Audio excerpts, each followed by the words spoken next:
In this video, we will guide how to set up an IP phone device in ICTPbx. First, log in to ICTPbx portal.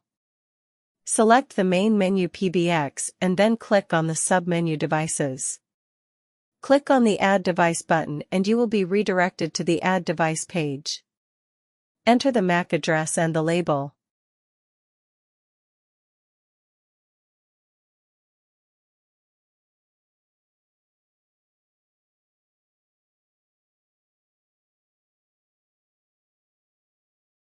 Enter the template and also select the vendor from the drop-down menu.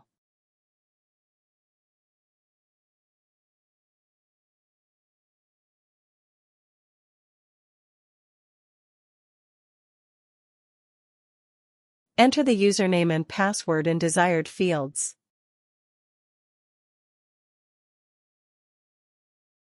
Click on the Add Line button from the SIP line section.